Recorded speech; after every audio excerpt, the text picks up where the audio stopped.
Lebaran baru usai. Banyak investor melihat pasar dengan harapan baru. Tapi bagaimana sebenarnya kondisi pasar saham di semester terakhir tahun ini? Berikut analisis IHSG dari Gunawan Sutanto, Head of Research Philips Securities Indonesia. Nanti pasca Lebaran ya kita lihat dari dalam negeri kita sendiri tentunya investor kemungkinan akan memperhatikan saham-saham yang penghasilannya tergantung season Lebaran ini, terutama di consumer goods dan retail. Nah, ini akan menjadi satu fokus setelah Lebaran ini untuk earning kuartal ketiga nantinya. Nah, dari eksternal itu untuk Fed rate ya, Fed rate itu masih akan menjadi fokus. Kita lihat juga Fed rate tidak akan cepat untuk dinaikkan, ya, terutama setelah Brexit. Ini juga kemungkinan FOMC meeting berikutnya ini tidak akan terlalu tergesa-gesa menaikkan suku bunga di Amerika.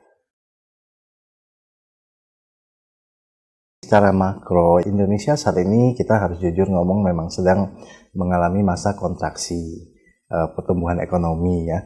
Dan di masa kontraksi pun sebenarnya tidak berarti bahwa investasi di pasar modal ini harus dihindari ya.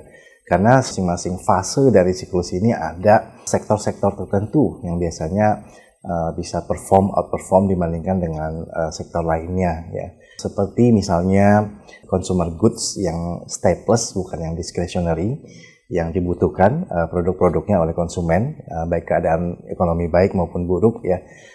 Kemudian juga produk-produk dasar seperti infrastruktur dasar ya, contohnya seperti telekomunikasi. Kalau kita lihat sektor lain yang performanya bisa negatif ya, kalau kita perkirakan ke depan itu pertama perbankan ya.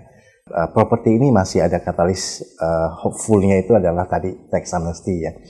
Nah, kalau tax amnesty terjadi mungkin properti ini akan terbantu. Kemudian untuk pertambangan ini memiliki siklusnya tersendiri ya. Perkiraan kami itu bisa agak surprising ya, pertambangan menjadi favorit di semester kedua tahun ini.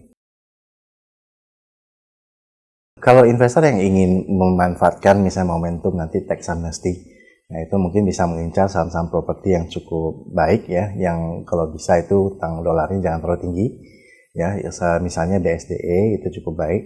Kemudian Pakuwon itu juga utang dolarnya cukup rendah, dan secara umum ya lebih baik saya rasa juga cukup mendiversifikasikan portofolionya sebisa mungkin memasukkan obligasi sun ya, di dalamnya juga yang retail ya, terutama super retail seperti itu mungkin bisa menjadi salah satu metode diversifikasi ya, karena pasar kalau kita perhatikan belakangan ini banyak sekali faktor-faktor yang tidak terduga.